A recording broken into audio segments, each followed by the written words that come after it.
गर्मी की छुट्टियों में दादाजी के पास घूमने आया बालक उछलते कूदते दादाजी के पास पहुंचा और बड़े गर्व से बोला कि दादाजी, जब मैं बड़ा हो जाऊंगा तब मैं एक सफल आदमी बनूंगा। क्या आप सफल होने के कुछ उपाय बता सकते हैं? दादाजी ने हाँ में सर हिला दिया और बिना कुछ कहे लड़के का हाथ पकड़ा और उसे करीब की पौधशाला में ले गए। वहां जाकर दादाजी ने दो छोटे छोटे पौधे खरीदे और घर वापस आ गए। वापस आकर उन्होंने एक पौधा घर के बाहर लगा दिया और दूसरा पौधा गमले में लगाकर घर के अंदर रख दिया। अब आपको क्या लगता है कि इन दोनों पौधों में भविष्य में कौन सा पौधा अधिक सफल होगा?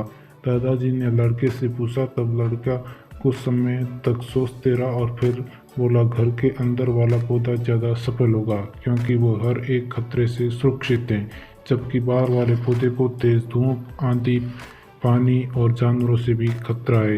दादाजी बोले, चलो देखते आगे क्या होता है, और वो अखबार उठाकर पढ़ने लगे। दादाजी दोनों पौधों पर ज़्यादा ध्यान देते रहे और समय बीतता गया। 3-4 साल बाद जब वह बालक फिर एक बार अपने दादाजी के पास माता पिता के साथ घूमने आया, तब अपने दादाजी को देखा तो देखते ही बोला, दादाजी, पिछली बार मैंने आपसे सफल होने के कुछ उपाय मांगे थे, पर आपने तो कुछ भी नहीं बताया, और इस बार आपको कुछ बताना ही होगा। दादाजी मुस्कुराए और लड़के को उस जगह ले गए जहां उन्होंने गमले में पौधा लगाया। अब वो पौधा एक पेड़ में बदल चुका था। लड़का बोला, देखो दादा जी, मैंने कहा था ना कि ये वाला पौधा ज़्यादा सफल होगा। दादाजी ने बोला कि पहले बाहर वाले पौधे का हाल तो देख लो, और ये कहते हुए दादाजी लड़के को बाहर ले आए। बाहर एक विशाल पेड़ गर्व से खड़ा था। उसकी शाखाएं दूर तक फैली हुई थी और उसके सामने बड़े खड़े राहगीर आराम से बातें कर रहे थे। अब दादाजी ने पूछा, बताओ कौन सा पौधा ज़्यादा सफल हुआ? लड़का कुछ शर्माते हुए बोला, बाहर वाला। लेकिन ये कैसे संभव है?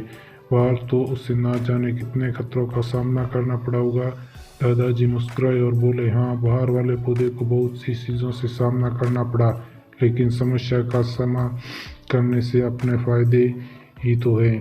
बाहर वाले पौधे के पास आज़ादी थी कि वह अपनी जड़ें जितनी चाहे उतनी फैला ले, अपनी शाखाओं से आसमान को छू ले, और तुम जिस आंधी तूफान से इस पेड़ के लिए मुसीबत समझते थे, उसी आंधी तूफान ने ही इस पेड़ को जड़ों को इतना मजबूत बना दिया कि आज एक छोटा सा आंधी तूफान इस पेड़ का कुछ भी नहीं बिगाड़ सकता। बेटे, अब जो तुम्हें बताने वाला हूँ उसे अगर तुमने अपने अंदर बैठा लिया तो तुम जिंदगी में जो कुछ भी करोगे उसमें सफल हो जाओगे। उन्होंने बोला कि अगर तुमने जीवन भर सिर्फ 80 विकल्पों को ही सुनते रहोगे तो तुम कभी भी उतने सफल नहीं हो पाओगे जितनी तुम्हारी क्षमता है। लेकिन अगर तुम तमाम खतरों के बावजूद इस दुनिया का सामना करने के लिए तैयार हो तो तुम्हारे लिए कोई भी लक्ष्य हासिल करना असंभव नहीं है। लड़के ने लंबी सांस ली और उस पेड़ की तरफ देखने लगा। वो दादाजी की बातों को समझ चुका था। आज उसे सफलता का एक बहुत बड़ा सबक मिल चुका था कि जीवन में हम जिन रुकावटों को हमें जितना बड़ा शत्रु समझते हैं वही हमें मजबूत और जीवन में बहुत ज़्यादा सफल बना